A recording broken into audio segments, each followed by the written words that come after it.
Hi, welcome to TNT, our daily whip around. Some of the main news stories. It's Wednesday and back home. More about that later. But I was just watching the White Lotus episode for Series 3 in Thailand, of course.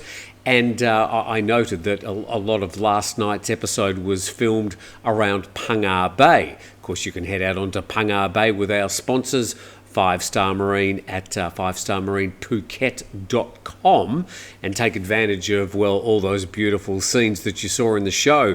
But I note that the show is actually set in Koh Samui, but they were showing this boat trip they went on in Phang Bay, but Phang Bay is nowhere near Samui. It's on the Andaman seaside of the Isthmus of Kra, the Malay Peninsula.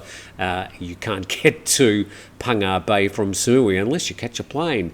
So we're going to go to this story first. This story has been taking up a lot of bandwidth in social media over the past day. We'll just try and get a bit of an outline on a quite complicated story. This from the BBC. The headline, attacked British couple facing jail in Thailand.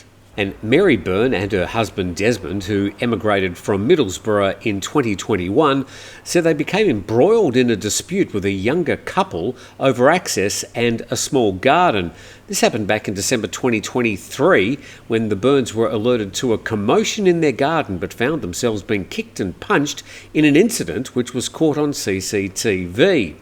And their neighbours were prosecuted, but now Mr and Mrs Byrne have been charged themselves, and they've been told by the British Embassy the outcome could go either way. A kicked and punched indeed, the evidence fairly clear there. And after initially denying the charges, the younger couple, this is a Thai couple, are understood to have pleaded guilty. But in May last year, Mr and Mrs Byrne were called to a police station and told they have been charged with injuring their neighbours. The Byrnes said they had their fingerprints taken and passports confiscated. Mrs Byrne saying, "We're extremely shocked. The superficial injuries to both these people is laughable. We can't get out, we can't leave," that's Thailand she's referring to, so in one way or another we feel trapped. Luke Meyer, the couple's former MP, this would have been back in the UK, told the BBC, "I'm doing everything I can to raise Mary and Desmond's case with the Foreign Office. Of course, it's a matter for the Thai legal system and we can't interfere with that." Coming to live the dream, retiring in Thailand, this UK couple moving to Hua Hin, but now finding themselves embroiled with the Thai legal system, something people living here for a long time would say is best avoided. And just move to this perspective from patiamail.com and penned by Barry Kenyon, and the headline, "Give the Thai courts a chance in the Des and Mary Byrne tragedy." Well, I think the word tragedy is actually well used. Forgetting what the outcome may or may not be, they've basically been living in fear for the past 2 years, and they would wake up every day worried sick about what's going to happen to them. Let's go to the article. Now, there's so much, too much, we do not know about the vicious attack on the Middlesbrough couple in Hua Hin who have dominated the Thai UK news channels in recent days. And the notion that the Byrnes, both of pensionable age, are going to be sent to a prison because of injuries inflicted by third parties suggests a total lack of knowledge about Thai criminal justice. And lobbying the British Foreign and Development Office, or the UK Embassy in Bangkok, to intervene is understandable. Hundreds of distressed Brits over the years have similarly pleaded it's pointless.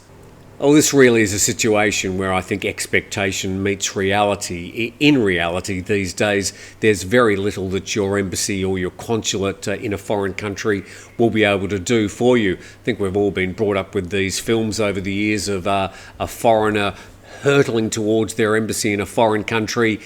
Someone's chasing them, they get to the gate and suddenly they find solace and a solution. Well, that's not really the case.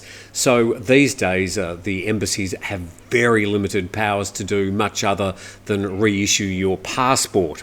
But let's go to the rest of this story. A golden rule of Anglo-Thai diplomacy was, is and always will be not to become involved in legal affairs abroad. And the Byrne case is unlikely to see a clear result anytime soon. Best to study the Thai legal system before you decide to retire here.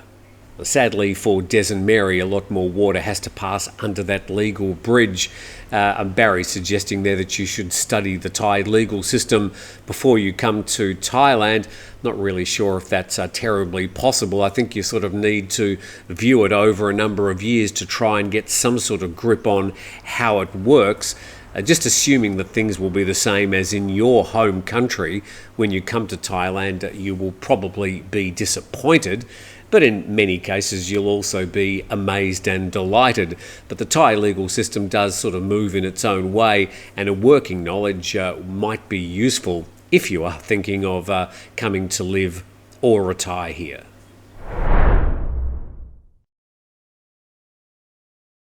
So I was able to head back home yesterday with my dog Daisy. Thank you all for your good wishes, and it really has taken up a lot of my sort of emotional space over the past 3 or 4 days.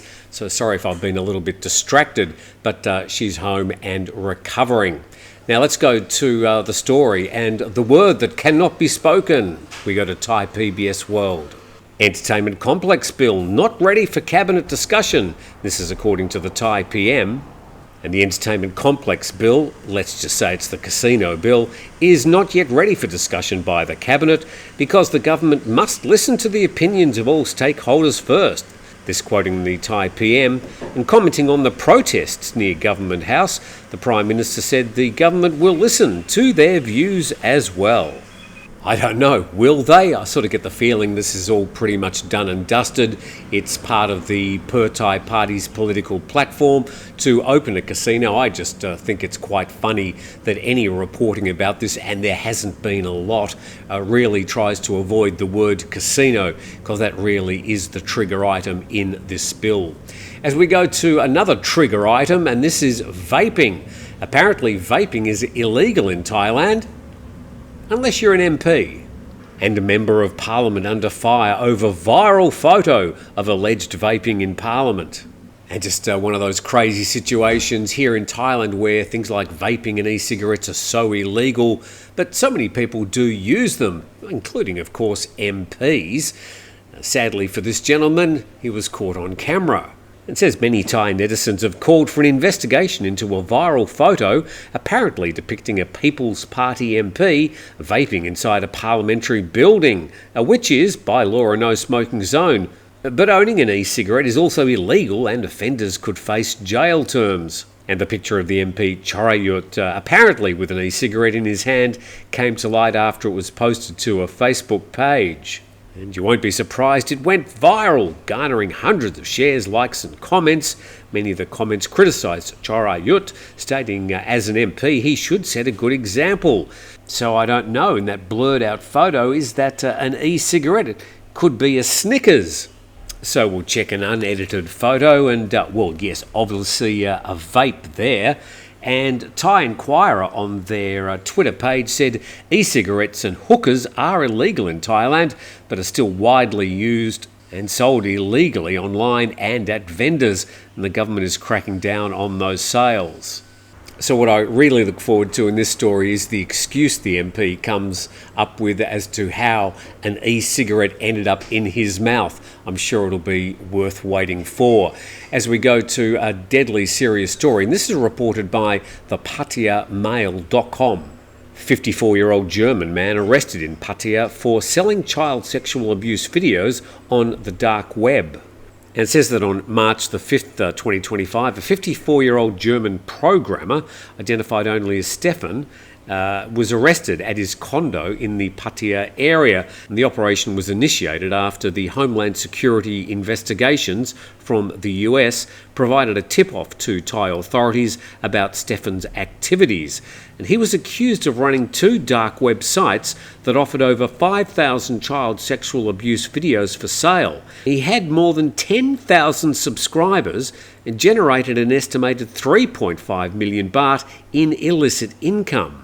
During the raid, authorities seized computers and other electronic devices from Stefan's residence, which were examined as part of the investigation. And not much else in regards to information on that story. But thanks for watching today. Hopefully you're a bit more up to date on some of the things happening around Thailand. We will be back again tomorrow.